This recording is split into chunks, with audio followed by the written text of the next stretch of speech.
வணக்கம் நண்பர்களே. 2022ல் நடந்த டெட் பேப்பர் 1 அதுக்கு முன்னாடி நடந்த எல்லா டெட் 1 பேப்பர்லேயும் பாஸ் பண்ணவங்க எல்லாருமே இப்போது கால்ஃபர் பண்ணியிருக்கக்கூடிய டிஆர்பி செகண்ட் கிரேட் டீச்சர்ஸ் எக்ஸாமுக்கு அப்ளை பண்ணியிருப்பீங்க. அதை பற்றின ஒரு நியூஸை தான் இன்றைக்கி இந்து தமிழ் பேப்பரில் போட்டிருக்காங்க. அதாவது எவ்வளோ பேர் அப்ளை பண்ணியிருக்காங்க, என்றைக்கு எக்ஸாம் அப்படிங்கிற விஷயத்தெல்லாம். இப்போ நம்ம இதில் பார்த்தோம் அப்படின்னா, இந்த செகண்ட் கிரேட் டீச்சர்ஸ் எக்ஸாமுக்கு மொத்தமாக 26,506 பேர் அப்ளை பண்ணியிருக்காங்க. எவ்வளோ பேர் அப்ளை பண்ணியிருக்கோம் அப்படின்னா 26,506 பேர் அப்ளை பண்ணியிருக்கோம். இதில் பார்த்தீங்கன்னா அவங்க எவ்வளோ வேக்கன்ட் சொல்லியிருக்காங்கன்னா 1768 வேக்கன்ட் சொல்லியிருக்காங்க. இது வரைக்கும் அவங்க சொல்லியிருக்கிறது அதுதான். ஆனால் இதில் ஒரு முக்கியமான விஷயத்தை அவங்க பின்னாடி சொல்லியிருக்காங்க. இந்த அறிவிப்பு அவங்க எப்போ வெளியிட்டாங்க அப்படின்னா பிப்ரவரி 9ஆம் வெளியிட்டாங்க. மார்ச் 15ஓட அப்ளை பண்ணுறதுக்கான டேட் முடிஞ்சுது. ஆனால் கேண்டிடேட் சிலர்லாம் இன்னும் அப்ளை பண்ணுறதுக்கு சில காலம் வேணும் அப்படின்னு கேட்டிருந்ததால் மார்ச் 20ஆம் வரைக்கும் அதை எக்ஸ்டெண்ட் பண்ணியிருந்தாங்க. ஸோ எக்ஸாம் எப்போ நடக்குது அப்படின்னா ஜூன் மாதம் 23ஆம் நம்ம இப்போ அதுக்காக தான் ப்ரிப்பேர் பண்ணிகிட்டு இருக்கோம் இல்லையா. ஜூன் 23ஆம் அன்னைக்கு இந்த டிஆர்பி செகண்ட் கிரேட் டீச்சர்ஸுக்கான எக்ஸாம் நடக்குது. மொத்தமாக 26,506 பேர் விண்ணப்பிச்சிருக்கிறதா டிஆர்பி சேர்மன் சொல்லியிருக்காரு. அந்த செக்ரட்டரி சொல்லியிருக்காரு, திரு வி.சி. ராமேஸ்வரன் முருகன் அவர்கள், ஆசிரியர் தேர்வு வாரியத்துடைய செயலாளர். அவர் தெரிவிச்சிருக்கிறது படி மொத்தமாக 26,506 பேர் அப்ளை பண்ணியிருக்காங்க. இதில் முக்கியமான விஷயம் என்ன அப்படின்னா, இந்த பாயிண்ட்டுக்காக தான் நான் இந்த வீடியோவையே போடணுன்னு விரும்பினது.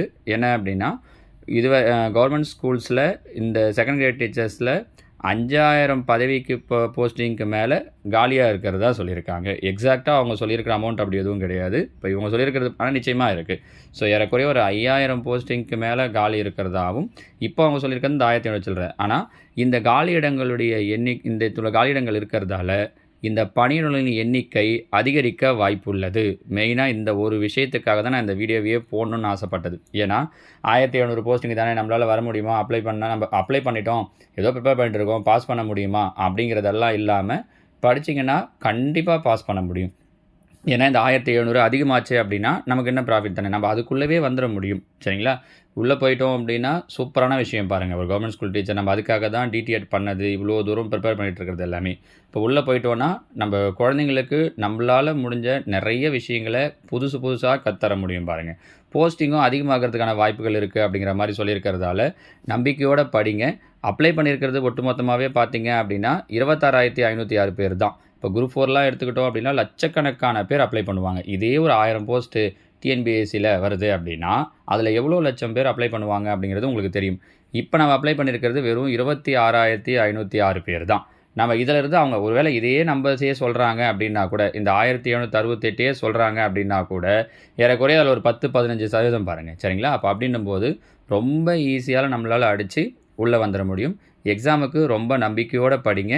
போஸ்டிங் அதிகமாகிறதுக்கான வாய்ப்புகள் இருக்குது அப்படிங்கிற அந்த பாசிட்டிவான விஷயத்தையும் மைண்டில் வச்சுக்கோங்க. என்றைக்கு எக்ஸாம் சொல்லியிருக்காங்க அப்படின்னா ஜூன் 23. இந்த இருக்கக்கூடிய இந்த 2 மாத காலத்தை 3 மாத காலம் இல்லையா, ஏப்ரல், மே, ஜூனில் ஒரு 23. ஸோ இந்த 3 மாத காலங்களை ஒழுங்காக பயன்படுத்திக்கிட்டோம் அப்படின்னா கூடிய சீக்கிரம், சொல்லப்போனால் இந்த வருடம் முடியறதுக்குள்ளே நாம் ஒரு அரசு பள்ளி ஆசிரியராக அறியலாம் பாருங்கள். அதுக்கு உங்கள் எல்லாருக்கும் என்னுடைய வாழ்த்துக்கள். நல்லா ப்ரிப்பேர் பண்ணுங்கள். All the best.